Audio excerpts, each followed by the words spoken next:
कैसे है? Happy Christmas.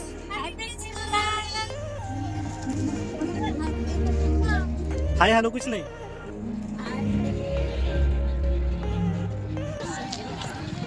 Happy Christmas.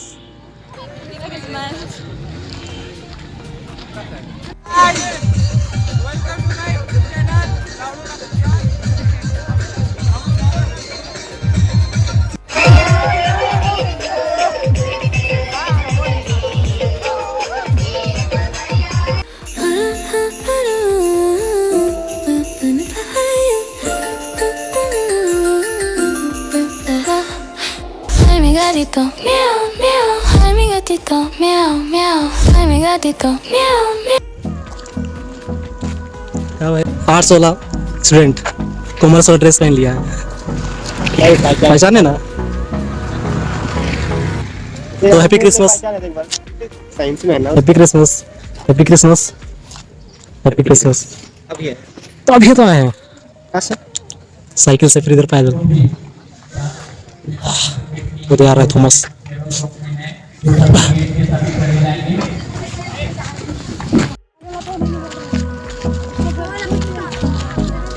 अपना देखा ना पहले सबका।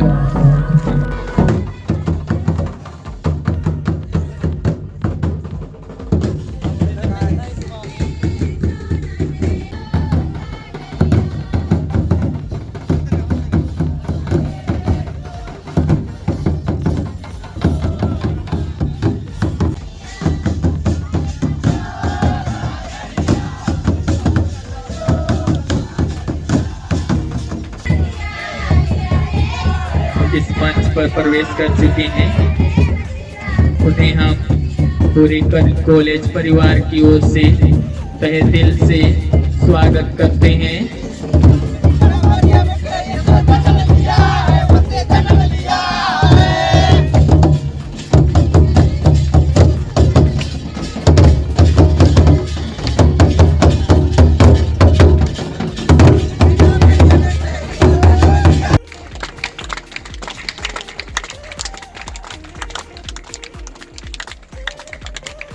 I request our respected dignitaries, Reverend Father Cornelius Baldir Barla, Secretary of our college, to join us in the lighting the ceremonial lamp.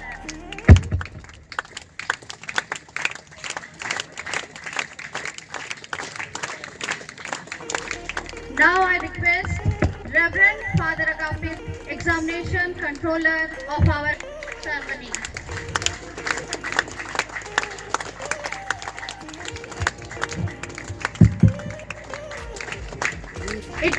It is honor to request Reverend Father James Khan, Registrar of our college, to light the lamp. जोरदार तालियों से father का भी स्वागत करें।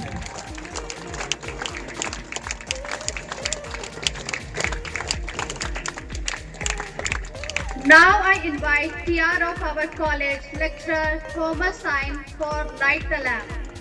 जोरदार तालियों के साथ सर थॉमस का भी स्वागत करें। And now I would like to call Lecturer Mamta Verma from Arts Faculty.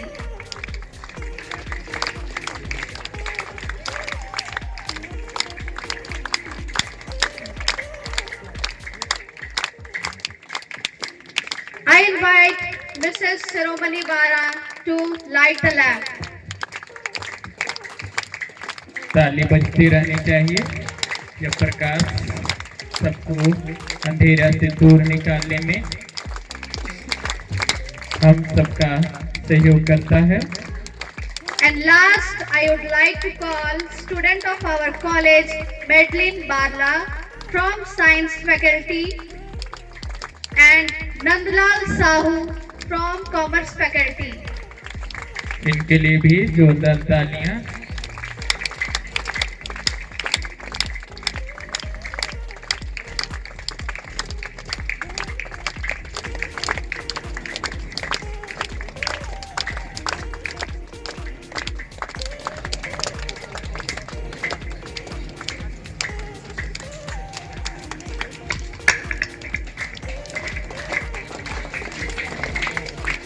एक बार जोरदार सबों के लिए ताली बजा देंगे।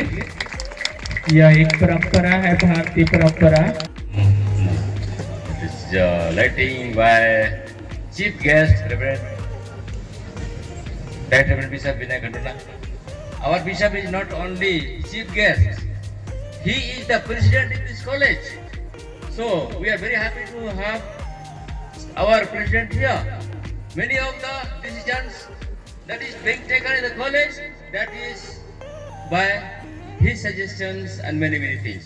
He is not only Chief Guest, he is your President. Kindly clap for him being the President of our college. Okay, thank you very much. उपस्थित हमारे मुख्य अतिथि अति माननीय बिशप स्वामी विनय कंडोलना, यहाँ उपस्थित हमारे कॉलेज के प्रधानाचार्य फादर तेज कुमार लिंडा एवं यहाँ उपस्थित और अनुपस्थित सभी शिक्षकगण और यहाँ उपस्थित सभी विद्यार्थियों, हमारी ओर से आप लोगों को हैप्पी क्रिसमस और एडवांस में हैप्पी न्यू ईयर। मेरा नाम अंजलि कुमारी है, मैं फर्स्ट ईयर साइंस डिपार्टमेंट से साइंस बायो की विद्यार्थी हूँ।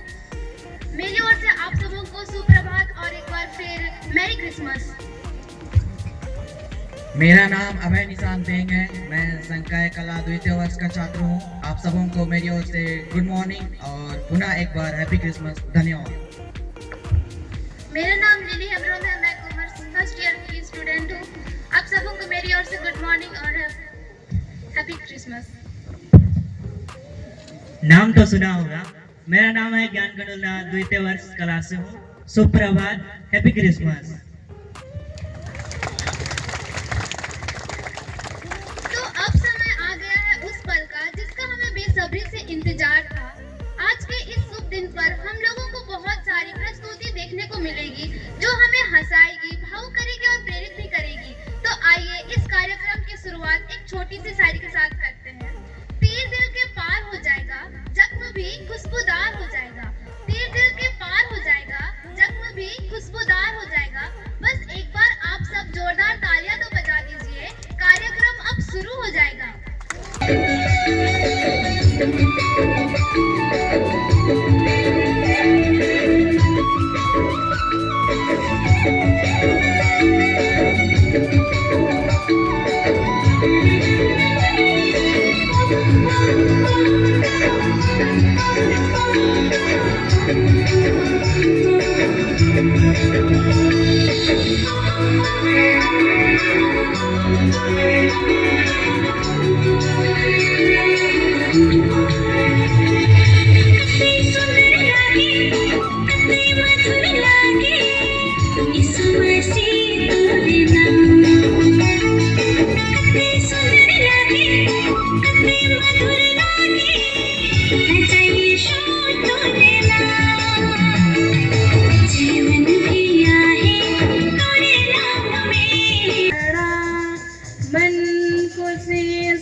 और father James registrar, father Agapit president और सभी लेक्चरर्स कभी से क्यों नहीं निकला? और आप सभी प्यारे विद्यार्थियों, नॉन टीचिंग स्टाफ मेंबर्स और उपस्थित अतिथिगण, क्योंकि और एक प्रोग्राम है मेरा 12 बजे बारिश की ओर, इसलिए रिक्वेस्ट किया गया कि मुझे पहले बोलने दिया जाए। बहुत बहुत धन्यवाद मौका देने के लिए। खुशी होती है जब आप लोगों के बीच आकर के क्रिसमस गैदरिंग मनाने का मौका मिलता है, क्योंकि प्रेसिडेंट होने के कारण यह कॉलेज, चाहे इंटर कॉलेज या डिग्री कॉलेज, मेरा प्रिय ये दोनों कॉलेज को बढ़ता हुआ देखता हूं तो मुझे खुशी होती है, और डाउन होते हुए देखता हूं तो दुख होता है। लेकिन मुझे खुशी है आज कि सेंट जोसेफ इंटर कॉलेज धीरे धीरे ही सही लेकिन आगे बढ़ रहा है, और इसमें आप सभी लोगों का योगदान है, सभी फादरों का, लेक्चरर्स का, टीचिंग स्टाफ का, और आप सभी विद्यार्थियों का। और इसलिए मैं बहुत खुश हूँ। और क्रिसमस का एक संदेश ये भी है कि हम खुश रहें, आप खुश रहें, क्योंकि बालक यीशु, ईश्वर जो बालक के रूप में आए, वे आनंद लेकर के आए मानव जाति के लिए। और दूसरा है जो लेकर, और अपने जब इस दुनिया में 30 वर्ष थे वे, इन 30 वर्षों में जो दूसरा संदेश उन्होंने दिया वो है प्रेम। उन्होंने यही बतलाया अपने जीवन से, अपनी शिक्षा से, अपने कर्मों से, कि प्रेम से बड़ा दुनिया में और कुछ नहीं है। जब परिवार में, समाज में, व्यक्तियों के बीच प्रेम रहे तो ये दुनिया ही स्वर्ग बन जाता है। और वही ये भी बहुत विशेष उनका संदेश रहा, और क्रिसमस का सबसे मुख्य संदेश यही है, प्रेम, जो कि यीशु ख्रिस्त यहाँ क्रिब, इसको अंग्रेजी में क्रिब बोलते हैं। और दूसरा जो उनके जीवन का जब अंत हुआ वो क्रॉस है। क्रिब और क्रॉस के बीच में जो यीशु ख्रिस्त ने किया वो यही प्रेम का संदेश था।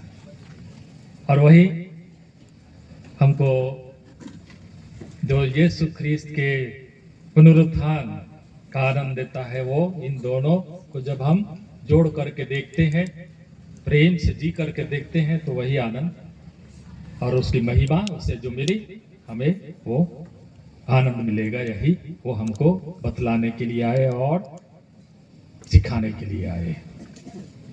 अंतिम, इस दुनिया को भगवान बनाए, दुनिया की चीजों को जो सृष्टि किए, उनमें जो सबसे निचला पायदान में जो है वो बायोलॉजी के विद्यार्थी जानेंगे क्या हो सकता है, जिनमें जान है, जिसमें प्राण है। सबसे निचले पायदान में वेजिटेशन, पेड़ पौधे जो देख रहे हैं, यही ये है। उसके ऊंचा पायदान में जो जानवर है, वेजिटेशन से ज्यादा ऊंचे स्तर पर है, क्योंकि वे चलते फिरते हैं, खाते हैं। उसके बाद में उसके ऊपरी पायदान में हम मनुष्य हैं, क्योंकि मनुष्य को न सिर्फ इंस्टिंक्ट, माने कि जो प्रकृति, जानवर लोग तो अपनी प्रकृति के अनुसार व्यवहार करते हैं, तो हमको प्रकृति से ज्यादा भगवान ने दिया है विल पावर, सोचने की शक्ति और निर्णय करने की शक्ति, और इसलिए उससे ऊपर मनुष्य है। और उससे भी सबसे ऊपर में है वो है सृष्टिकर्ता। तो अगर सबसे निचला पायदान वाला को ऊपर उठना है, तो अपने से ऊपर वाला पायदान में आना है, तो क्या करना पड़ेगा? चारों वाला वो तभी संभव है जब उससे ऊपरी पायदान का नीचे वाला को अपने में अब्जॉर्ब कर ले, अपने में वो समाहित कर ले। वेजिटेशन, साग सब्जी या जो भी है, अगर उसको ऊपरी पायदान में आना है तो उसके ऊपर लेवल का जानवर को उसे अपने में समाहित कर लेना होगा, तो तब ऊपरी लेवल में आ जाए, ऊपरी पायदान में आ जाएगा। और यदि उससे ईश्वर के लिए कुछ भी असंभव नहीं है।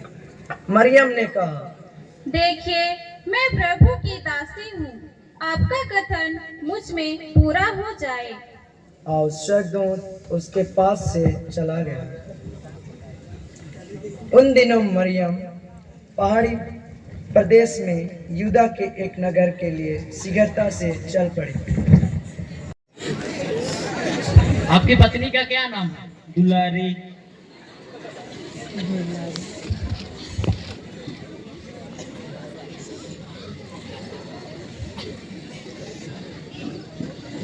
क्या नाम है आपका? जोसेफ। आपकी पत्नी का क्या नाम? मरियम। वहां पहुंचकर उन्होंने अपना नाम लिखवाया। मरियम गर्भवती थी, इसलिए वे नाम लिखवाने के बाद अपने रहने के लिए सराय ढूंढने लगे। यीशु एक मकान देखकर वहां गया और दरवाजा खटखटाया। तब मकान मालिक बाहर आए। यीशु ने कहा, क्या आपके पास हमारे रहने के लिए कोई सराय है? मकान मालिक ने कहा, नहीं, हमारे पास सराय नहीं है। तब यीशु मरियम के साथ वहां से आगे चले गए।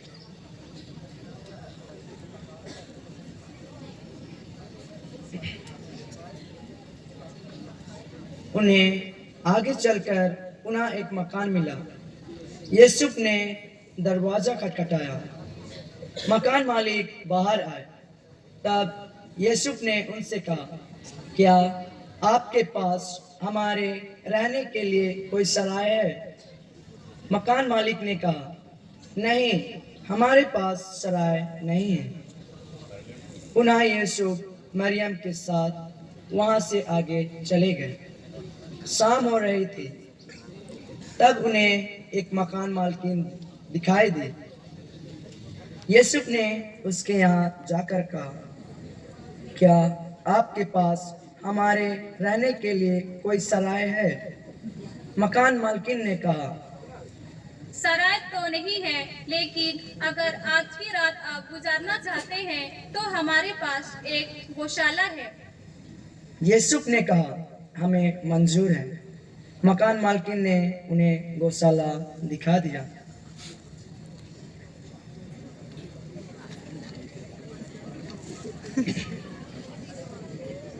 उस प्रांत में चरवाहे खेतों में रहा करते थे।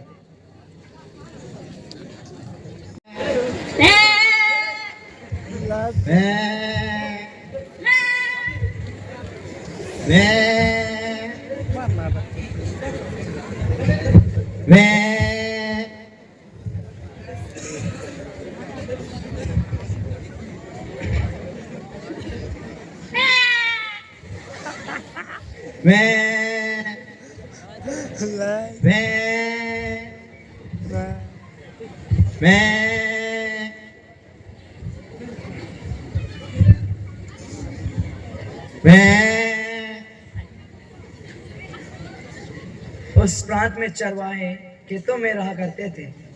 वे रात को अपने भेड़ों की झुंड पर पहरा देते थे। प्रभु का दूत उनके पास आकर खड़ा हो गया। ईश्वर की महिमा उनके चारों ओर चमक उठी और वे बहुत अधिक डर गए।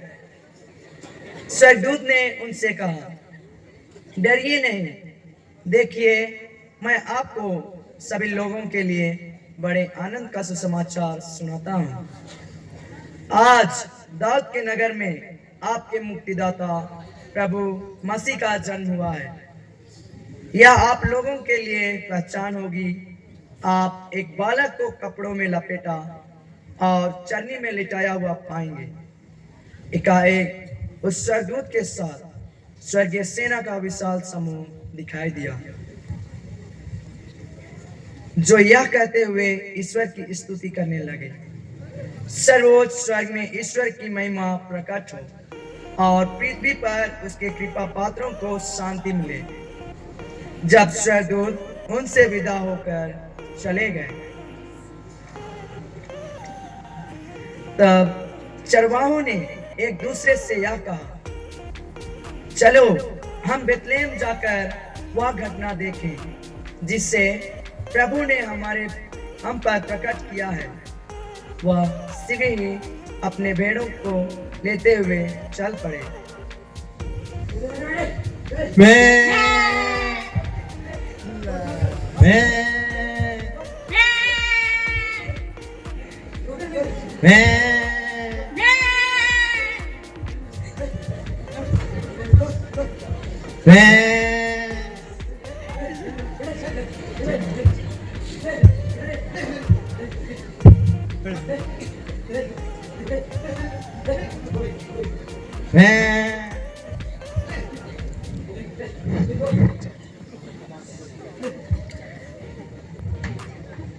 वहां पहुंचकर उन्होंने मरियम, यीशु तथा चरनी में लेटे हुए बालक को पाया। उसे देखने के बाद उन्होंने बताया कि इस बालक के विषय में उन्हें क्या क्या कहा गया था। सभी सुनने वाले चरवाहों से कहा गया था, वैसा ही उन्होंने सब कुछ देखा। उन्होंने अपने भेड़ों में से एक छोटा और प्यारा भेंट चढ़ाकर वे ईश्वर का गुणगान और स्तुति करते हुए लौट गए।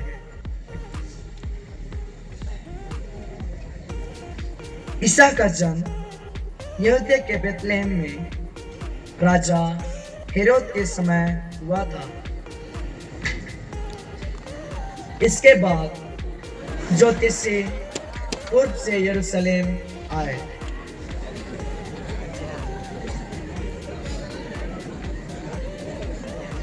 और यह बोले, यहूदियों के नवजात राजा कहाँ हैं? हमने उनका तारा उदित होते देखा। हम उन्हें दंडवत करने आए हैं। यह सुनकर राजा हेरोद और सारा यरूशलेम घबरा गया। राजा ने कहा, मैं यहाँ का राजा हूँ, मेरे अलावा यहाँ कोई राजा नहीं। राजा ने सब महायाजकों और यहूदी जाति के शास्त्रियों की सभा बुलवाई।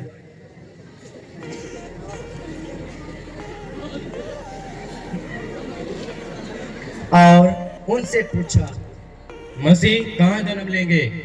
उन्होंने उत्तर दिया, यहूदिया के बेतलेहम में, क्योंकि नबी ने इसके विषय में यह लिखा है, बेतलेहम यूदा की भूमि तो यूदा के प्रमुख नगरों में किसी से कम नहीं है, क्योंकि तुझ में एक नेता उत्पन्न होगा जो मेरी प्रजा इज़राइल का चरवाहा बनेगा। राजा हेरोद ने बाद में ज्योतिषियों को चुपके से बुलाया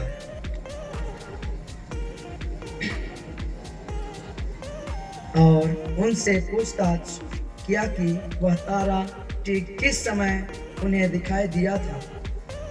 फिर उसने उन्हें बेतलेहम भेजते हुए कहा, जाइए और उस बालक का ठीक ठीक पता लगाइए और पता लगने पर मुझे खबर दीजिए ताकि जाकर मैं उस बालक का दंडवत कर सकूं। वे राजा की बात मानकर चले गए। उन्होंने जिस तारे को उदित होते देखा था वह उनके आगे आगे चलता रहा।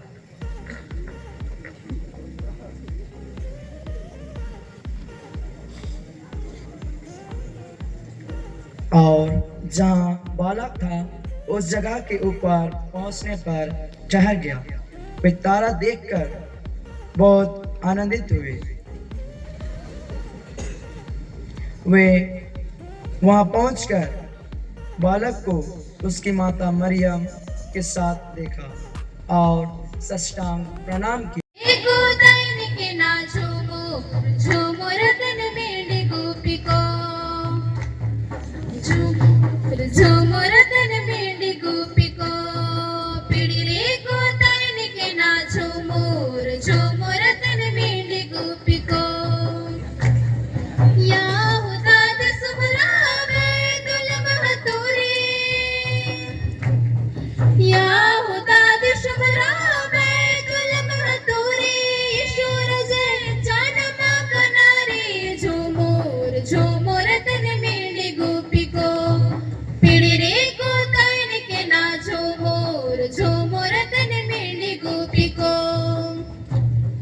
झुमुर झुमुर तन मेंढी गोपी को पीड़ी रे को दैन के ना झुमुर झुमुर तन मेंढी गोपी को बाय कुलम हतुरा गोड़ा उड़ारी बाय कुलम हतुरा गोड़ा उड़ारी ईश्वर जय जानमा कनारी झुमुर झुमुर तन मेंढी गोपी को पीड़ी रे को दैन के ना झुमुर झुमुर तन मेंढी गोपी को झुमुर झुमुर तन मेंढी गोपी को पीड़ी रे को दैन के ना झुमुर झुमुर तन मेंढी गोपी को गोड़ा उड़ाला डांड का चितन रे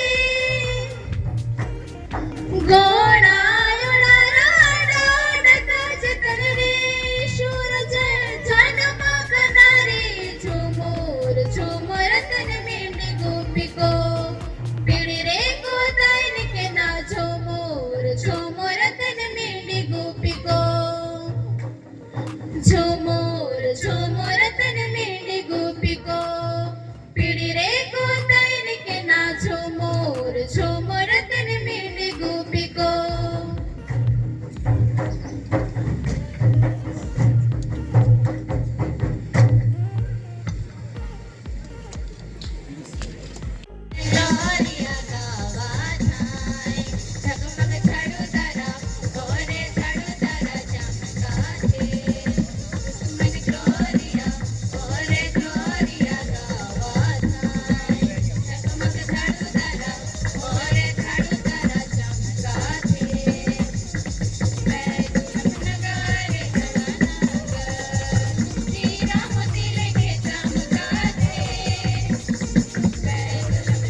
चेतन टोला कुड़ी होन दादा लंग चेणे लेकले लोआ लतर टोला कुड़ी होन दादा बोचो चेणे लेका चुगड़ा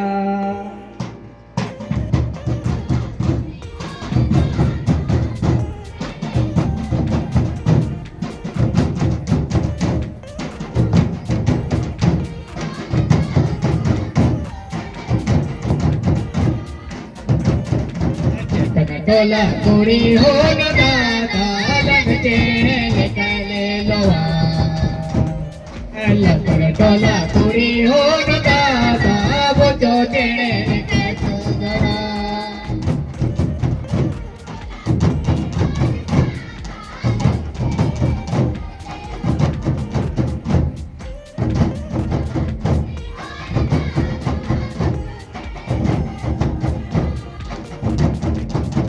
चेणे निकाले लो दादा यो गोरे लंग गोमिया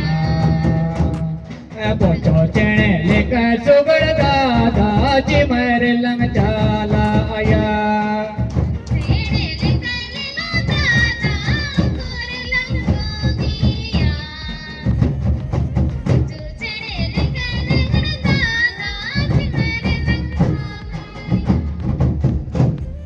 लंग चेणे निकाले लो दादा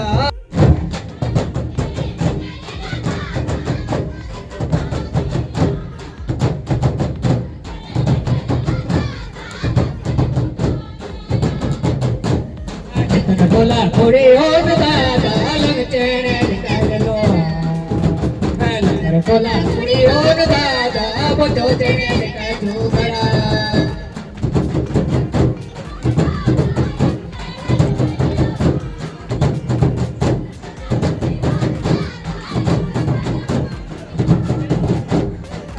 टोला कुड़ी होन दादा लंग चेणे निकाले लो टोला कुड़ी होन दादा बोचो चेणे लेका चुगड़ा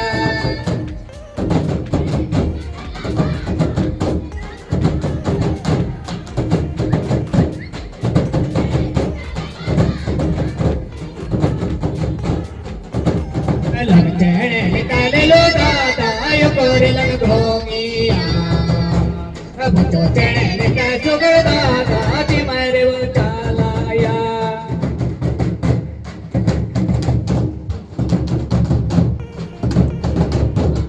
लंग चेणे निकाले लो दादा यो गोरे लंग घोंगिया बोचो चेणे लेका चुगड़ दादा चिमरे लंग चालाया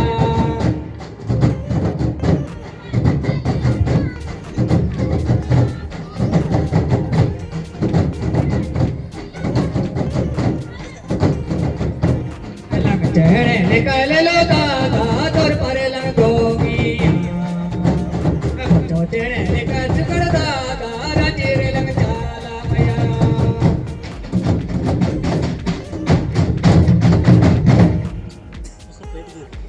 कहते हैं सुनोगे तो हमें गलत ही पाओगे, जमाने वालों को सुनोगे तो हमें गलत ही पाओगे। कुछ वक्त गुजारो हमारे साथ, हमारे दीवाने हो जाओगे।